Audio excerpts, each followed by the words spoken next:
Guys, I am here with my July wrap-up. This month I feel like I read and listened to a lot of books on my phone, so I don't think I actually even have like almost any books to hold up this video, so it's gonna be a lot of pictures. So the first book that I read this month was Me and Earl and the Dying Girl by Jesse Andrews. I don't know why I never got around to reading this book. I've been hearing about it for years at this point, and I know the movie just came out, so a lot of people are either rereading it or reading it for the first time. So I figured I would go for it. It's pretty much everything that everyone says it is. It is the most self-deprecating, horrible, but hilarious book about a person with leukemia that you laugh through the entire time and you feel terrible about it, but at the same time it's extremely real. There's a lot of real talk in this book. It's about this kid who's just coasting through high school, doesn't have any really good friends outside of his friend Earl, and his mom pretty much forces him into almost these playdate type things with this girl who just found out that she has leukemia. It's just so relatable, like the thought process of him that you're reading through is just very real, and it doesn't hold back or like sugarcoat things. He's pretty much just like, what do you say to a person who has cancer? And just blurts out a lot of awkwardness. So I gave this book 4 stars. I thought that it was just really, really well done and very enlightening as far as like teenagers and life and death. It was very good. The next book that I read this month is Sinner by Maggie Stiefvater. This is the kind of the 4th, kind of a companion novel to the Wolves of, what's it called? Mercy Falls, I think, the Shiver series. I read through those a while ago when they came out, and it was my first impression of Maggie Stiefvater, and thank God I didn't leave it at that, because her other books are so good, and I just did not click with the Shiver series. It was just too much paranormal romance at that time. It was very Twilighty.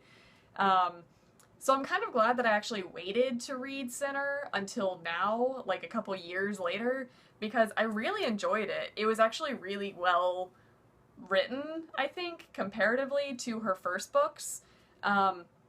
It's about Cole and Isabella in LA, and it's a completely different setting, completely different story. There isn't that much werewolf factor in this one. It's more just the people and their relationships, and it was very refreshing. I really liked it.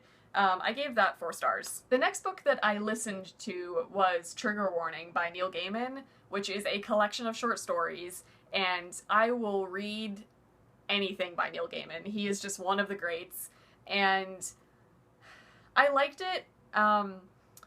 I feel like when it comes to anthologies or collections of short stories, you just have to really be in the mood for each type of story when you're reading it. So it's really good to sit down, read 1 or 2, and move on.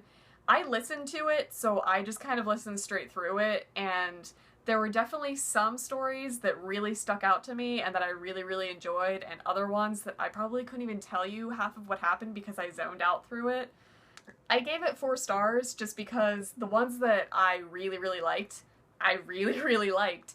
And also, it's read by Neil Gaiman, so any book that is narrated by the author, you know that you're gonna get a great experience because it's being read with all of the, like, inflection and purpose that the author intends for the characters to have. So, yeah, I gave that 4 stars. The next books that I marathoned through were the Sweet Evil books trilogy by Wendy Higgins. It's Sweet Evil, Sweet Peril, and Sweet Reckoning. And I'm gonna be honest, the only reason that I read through these is because they were mentioned in the Lux series by Jennifer L. Armentrout. And purely on that, I wanted to read them just because I heard kind of good stuff about them, and it was mentioned in that series. They were actually way more enjoyable than I thought they would be, especially based on the covers, because let's be real, they're terrible covers.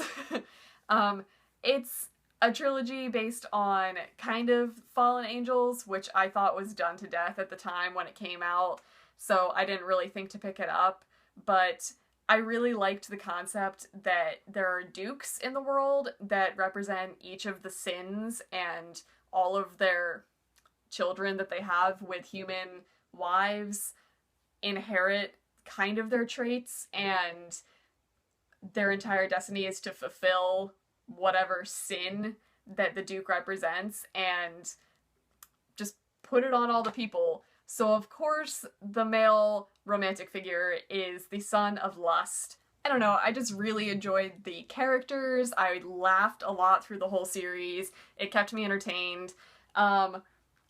I gave that kind of a 3 and 4 star ratings. I think it was like 3, 3, and 4 as far as the series went. I would recommend it if you're looking for something kind of light and easy to read and fly right through and enjoy. Now, the next 2 books I was pretty excited about. I reread To Kill a Mockingbird by Harper Lee, mainly because Go Set a Watchman came out this month and I wanted to read that.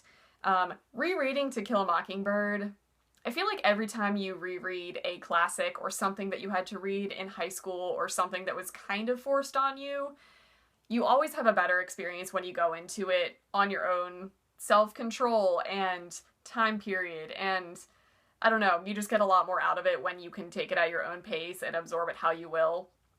I don't really need to explain To Kill a Mockingbird, but of course that was a 5-star rating, just because. And then Go Set a Watchman, I gave it 4 stars. Let me preface it by that. I know there is so much controversy about this book just based on the racial issues that it deals with, but I agree with some points and I disagree with others. Everyone's saying that they took Atticus and made him racist and they ruined America's father figure that has been around for generations and generations. They didn't. I'm not gonna spoil the book or anything. It's set in Alabama in 1955. Of course there's going to be racial issues. That was the time period. That's what the environment was. That's what the setting was. That's what the characters were. It's told from Scout's perspective when she's 26, I believe, and she's going back to visit Macomb, Alabama with all of the characters that we grew up with. And it's pretty much her realizing how stuck in the past the town is and that she has moved beyond the perspective that a lot of the people hold there. And I feel like that's what a lot of people had issues with because Harper Lee made all of the controversy way more prevalent in this book, and that's what it was. I didn't like it as much as To Kill a Mockingbird. I feel like that is kind of held pretty high in my mind just because it's the epitome of, like, childhood in the South. It's just, I don't know, it's just very enjoyable to read. It's kind of a nostalgic book. Go Set a Watchman, I still feel like was very, very good, and I know a lot of people are hating it so much right now, but it's a very similar read. It reads pretty much the same, and there just happened to be more adult content in it. So yeah, I gave it 4 stars. The last book that I got to this month is Armada by Ernest Cline. Now, I have a lot of feelings about this book. Ready Player One was his first book.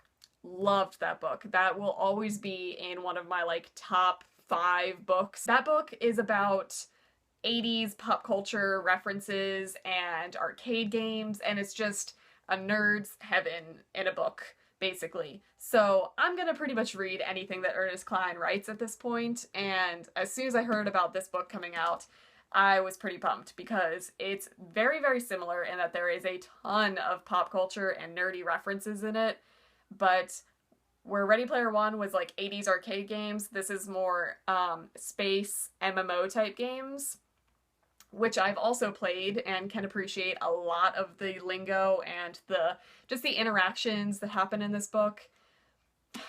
I both read this book and listened to this book with my boyfriend just because we both loved Ready Player One, and it was also read by Will Wheaton. Again, Ready Player One was also narrated by Will Wheaton, so that alone is enough for me to listen to it also. And it started out so strong, and we were laughing through the whole thing, and I feel like this book just kind of plateaued at a point and became it's unbelievable, and you have to know that it's going to be unbelievable because it's pretty much like a nerd's heaven in a book. Like, everything that you would want to happen to a nerd does happen, which I'm all for, that's fine, but I feel like it was a little bit over the top, and once it got into like kind of the climactic point, I'm gonna be honest, we lost interest in it. It just didn't hold the like humor that the rest of the book did and what Ready Player One did. I don't know, it got too dark. No, dark isn't even a word. I don't know, it just got too intense for what the book was. I don't know. I just it kind of fell flat as far as my expectations were for this book. I gave it 3 stars. It was still good. It was still enjoyable. The first probably 100, 200 pages of this is worth it.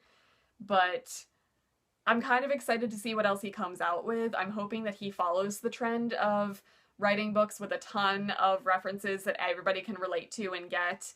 And gaming stuff is always great. So I kind of hope that he'll move on and maybe do like a fantasy RPG type book, and I don't know, I maybe like a side scroller type book. I hope that he kind of continues along the gaming path because I would read that.